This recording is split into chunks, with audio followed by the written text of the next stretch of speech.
Once upon a time, in a bustling city near a lively village, there lived a popular mad woman known as No Wahala. She was famous for her joyful dancing and funny songs, which she performed in the markets and along the busy streets. People gathered to watch her, laughing and clapping, as she sang silly tunes and twirled with wild, carefree steps. Though she had no home, no Wahala made her shelter beside the village dumping ground, close to the bustling market. Despite her situation, she brought smiles to many faces, and her name became a symbol of light-heartedness and cheer. Every day, people gathered just to listen to her songs and watch her dance. Even the busy market women would leave their stalls and goods behind just to catch a glimpse of No Wahala spinning and singing with joy. And the children, oh, the children loved her most of all. Every afternoon, as they returned from school, they would run straight to No Wahala's spot. Her songs were like magic to them, and her dancing made them laugh and cheer. Whenever the children gathered around her, she would smile wide and say in her usual cheerful voice, "I no get Wahala o. I dey mind my business because God don bless me with a beautiful bungalow." She was talking about the pile of old woods and rags by the dumping ground where she lived. She called it her bungalow, and every time she said it, people burst into laughter. No Wahala was a happy woman. People loved her. They gave her food, money, and sometimes even clothes. And whenever someone gave her something, she would break into an even wilder dance, singing louder and twirling faster, her joy filling the air like music. She was a happy, mad woman, full of life, and perhaps the most popular person in the town. Every night, No Wahala would curl up in her little corner of the dumping ground, smiling to herself beneath the open sky. Despite having no bed, no roof, and no family, her heart was always full of joy. At daybreak, she would rise with the sun, shake the dust off her clothes, and begin to sing and dance once more. Her voice would echo through the market, waking the village with laughter and cheer. One bright morning, as usual, a crowd had gathered around her. There were smiles on every face, children clapping, women giggling, even old men tapping, watching with laughter.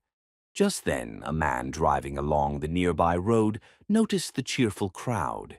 Curious, he slowed down and parked his car, wondering what could be causing such joy so early in the day. He stepped out and walked closer. As he pushed gently through the crowd, he saw her, No Wahala, dancing with wild energy, her arms waving like branches in the wind, her voice singing a silly tune that made everyone laugh. The man couldn't help but smile. Her joy was contagious. He turned to one of the women nearby and asked, "Excuse me, what is the name of this mad woman?" The woman smiled proudly and said, "Her name is No Wahala. She is our joy giver in this area. We love her. She is not a troublesome mad woman." The man nodded thoughtfully, still watching her. "Yes, I see," he said softly. "She is not troublesome at all. She is full of happiness." With that, he turned back to his car, started the engine, and drove away, still smiling as her songs echoed behind him. The next day, the young man returned to the same spot, hoping to see No Wahala again. But when he got there, the place was quiet. There was no singing, no dancing, and no crowd. He looked around, confused. He noticed a young boy walking by and quickly called out, "Please, where is No Wahala, the mad woman? Yesterday she was here singing and dancing, but today she's not." The boy stopped and smiled politely. "Good morning, sir. The mad woman doesn't stay in one place. Today she might sing in the market, and tomorrow you might find her in another street. But she has a place where she sleeps every night. Maybe you can find her there." The man leaned in with interest. "Can you show me how to get there?" The boy nodded and pointed ahead. "Just go straight. Take the first turn to your right. You will see a dumping ground. That's where she stays." The man thanked him and followed the directions. As he turned into the next street, there she was, No Wahala, dancing happily by the roadside, singing to herself and the wind. He walked closer, smiling. "Hello, No Wahala. How are you doing today?" he asked gently. But No Wahala only kept dancing, spinning in circles and clapping her hands with joy, her feet bare and dusty, her laughter like music in the air. The man chuckled, then spoke from the heart. "Well, my name is Leonard. Yesterday, when I was driving home, I was sad and thinking about my life.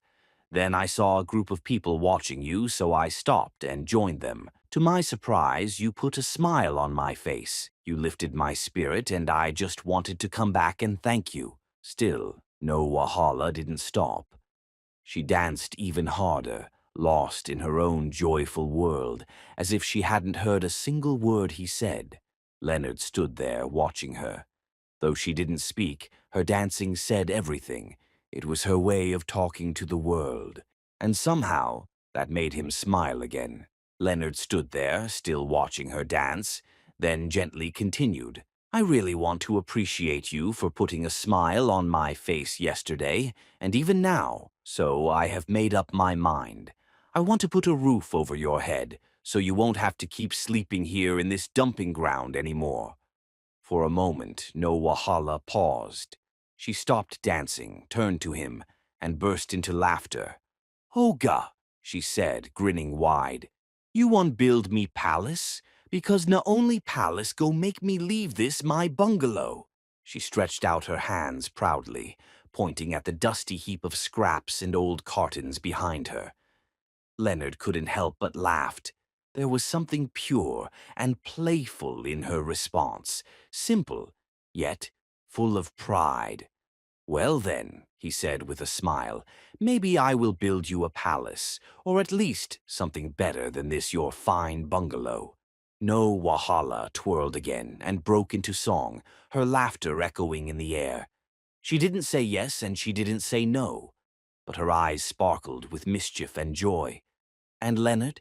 He stood there longer that day, watching, smiling, and already thinking about how he could turn his promise into reality. Leonard stood quietly for a moment, watching No Wahala twirl and sway, her tattered clothes fluttering with each spin.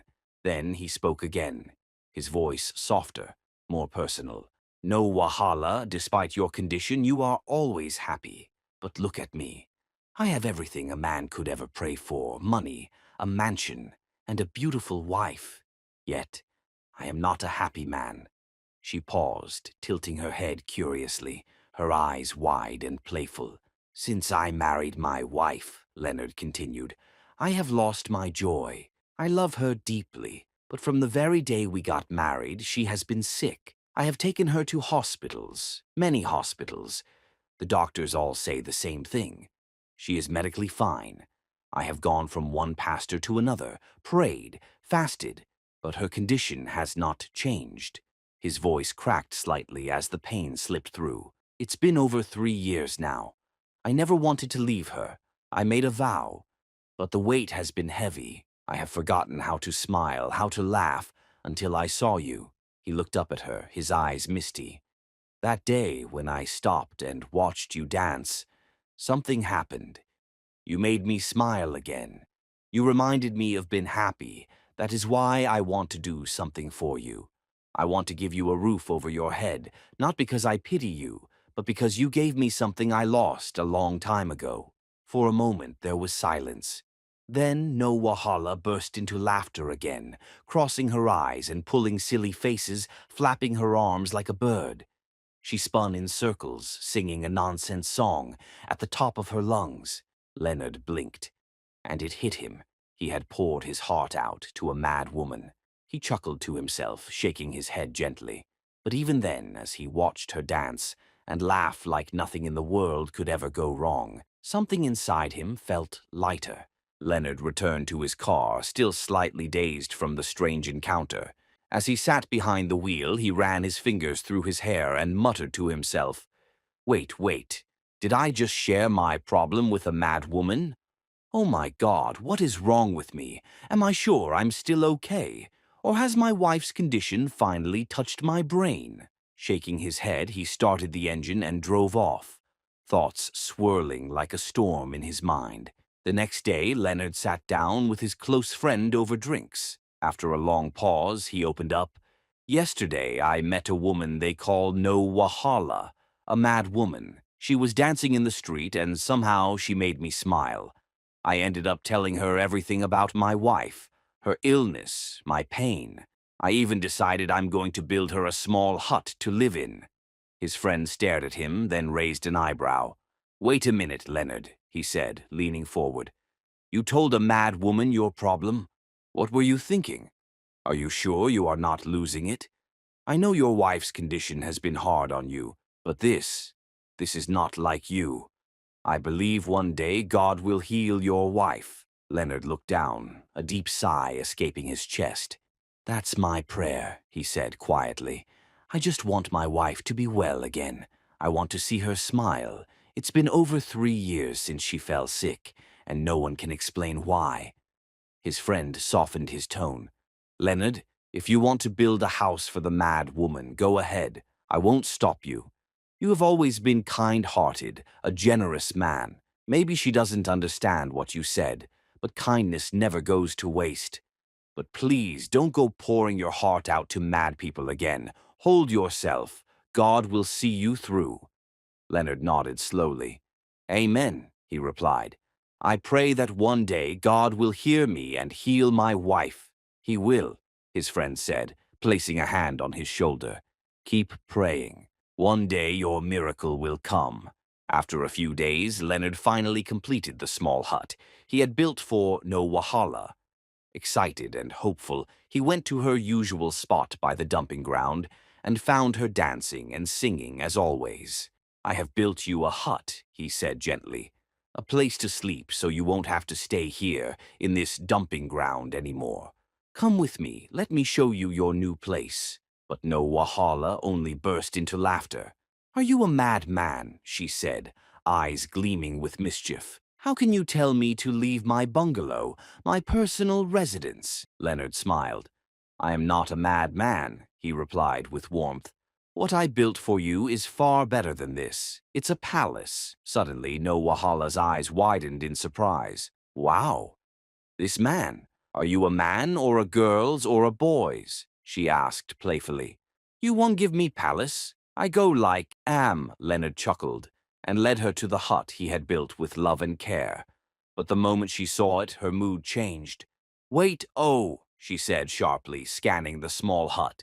"This man and this boys you carry me come here to downgrade me. A whole me? No Wahala for the nation? You unhide me. I be unhideable woman. Woman way no dey hide from the world. I like my bungalow. I dey go back. Na God give me that bungalow, but man wan come give me hide and seek. I beg, carry your Wahala, dey go. As you dey see me, I no wan Wahala." Muttering to herself, she turned around and stormed off, heading back to her beloved dump site. Leonard stood there, stunned and heartbroken. He had expected gratitude, but instead, he was rejected. As he turned to leave in disappointment, a young woman approached him. She looked concerned but confident. "Excuse me, sir," she said. "Are you the one that got No Wahala angry?" Leonard sighed deeply. "Yes, because I built her a small hut out of kindness. But she rejected it. I understand, she is just a mad woman. I only wanted to put a smile on her face because she unknowingly put a smile on my own face when I was broken." The young lady nodded, moved by his sincerity. "God will bless you, sir, for being generous to my course mate." Leonard's eyes widened in surprise. "Your course mate? Wait, what did you say?" "She was my course mate," the girl explained. "Her name is Tiffany. We were not close friends in school. She had her friend, I had mine. But we studied in the same department. After we graduated, I was shocked to see her one day, mad and on the streets. I later heard that her family had tried everything to bring her back, but nothing worked." Leonard stared at her, almost breathless. "Wait a minute, you said her name is Tiffany?" "Yes, sir, that's her name." Leonard stepped back, shaken. "She has the same name with my wife. Tiffany. Wow, that's it. I am going to help her. Forbid my wife's namesake, I will try my best to help her. Do you know any hospital where they treat mental illness around here? The young woman shook her head. Sir, her family tried many psychiatric hospitals, but there was no improvement. Maybe you could try a man of God. Leonard rubbed his head, frustrated. I have taken my wife to many pastors. They prayed and fasted, but her condition didn't change. Doctors say she's medically fine, but something is clearly wrong. I don't know which man of God to trust anymore. The lady hesitated, then said, But sir, I know a powerful prophet, not like the loud ones on TV. He is quiet, humble, but his prayers work. I have seen miracles happen through him. Maybe he can help both your wife and Tiffany. Leonard leaned in, hopeful. Really? Please, give me directions to his place. The young woman wrote down the address carefully and handed it to him. Leonard took it with both hands, holding it like it was a lifeline. That night, Leonard returned home with a heavy heart. He walked quietly into the bedroom where his wife lay, motionless and pale, as though the life was slowly fading from her. He sat beside her, gently took her hand, and spoke softly. My beautiful wife, my darling, my love, he began, trying to hold back his tears. I have found a prophet, a new one, a man I have never met before, but I feel like there is hope in him. I want to take you there. He paused, watching her chest rise and fall weakly. There is also a mad woman I met. Her name is Tiffany, too, just like you. She made me smile for the first time in years, and I want to help her. If you were well, I know you would do the same. You have always had a kind heart, always helping those in need. That is one of the reasons I love you so much. But she couldn't hear him. Her eyes were closed. Her breath was faint. She was far away from his words. Tears welled up in Leonard's eyes and slowly rolled down his cheeks. He leaned forward and kissed her forehead, then whispered, We will find a way, I promise. The next morning, Leonard carried his wife into the car and drove straight to the prophet's house. The prophet, a gentle and humble man in his 60s, welcomed them with warmth. He laid his hands on Leonard's wife, closed his eyes, and prayed quietly. After a long silence, he opened his eyes and shook his head solemnly. Mr. Leonard, the prophet said, your wife's condition, it is complicated. It is deeper than what you can imagine. I prayed, I listened, but God did not reveal the cause to me today. Leonard's face fell. Take her home, the prophet continued, and bring her back in 7 days. I will pray and fast. I will seek God's face earnestly, and I believe he will reveal the truth and the solution. Leonard nodded slowly, trying to stay strong. Thank you, man of God, he whispered. Later that evening, back at home, Leonard gently laid his wife on the bed and sat beside her again. Honey, he said softly, the prophet asked me to bring you back in 7 days. He said he will pray and fast. Until then, I don't know what is going on, but I believe God will speak. I just want you well again. I miss your laughter. I miss you. His voice cracked. I am not giving up. I will never give up on you. As the night grew darker, Leonard sat by her side, eyes filled with tears, heart filled with hope. The next morning, Leonard prepared to take No Wahala, the mad woman, to the prophet. But he was nervous. How would he convince her to go willingly? He knew it would not be easy. So he gathered a few strong young men and explained his plan. He gave them money and asked for their help. Soon they found No Wahala singing and dancing on her usual street corner. Gently but firmly, the young men restrained her, despite her shouting and laughing, and carried her to the prophet's house. When they arrived, the prophet stepped outside and looked at her. He studied her quietly, then turned to Leonard and asked calmly, Young man, what inspired you to help this mad woman? Leonard sighed deeply. I don't really know, he said, but from the first day I saw her dancing and singing, her funny steps and silly songs, they made me smile. I hadn't smiled in years. Her madness brought me joy in the middle of my sadness. The prophet nodded slowly, then closed his eyes and began to pray. Minutes passed. A deep silence surrounded them. Then the prophet opened his eyes with calm certainty. "This mad woman," he said gently, "needs no prayer. She needs no anointing oil. She needs no miracle to be healed." Leonard looked at him, stunned. "Prophet, what do you mean?" he asked. "Please don't speak in parables. I don't understand." The prophet turned and looked into Leonard's eyes. "The solution to her madness is simple," he said. "So simple that most people would never imagine it. Her healing lies in the eyes of your wife." Leonard's confusion deepened. "In the eyes of my wife," he repeated. "Yes," the prophet affirmed. "There is no medicine, no fasting, and no prayer that can cure this madness. The only thing that will heal her is for her to look directly into your wife's eyes, eyeball to eyeball. When that happens, not only will she be restored, but your wife will also be healed. And you, Leonard, your own eyes will be opened, and a long-hidden secret will be revealed." Leonard stood speechless, bewildered. "Prophet, are you saying my wife and this mad woman are connected somehow?" The prophet simply nodded. "Until that moment happens, you will not understand. But when it does, everything will be clear." Leonard looked from the prophet to No Wahala, who was still giggling and making funny faces, unaware of the weight of what had just been said. "You will go and return with your wife tomorrow," the prophet said. "This mad woman will remain here tonight.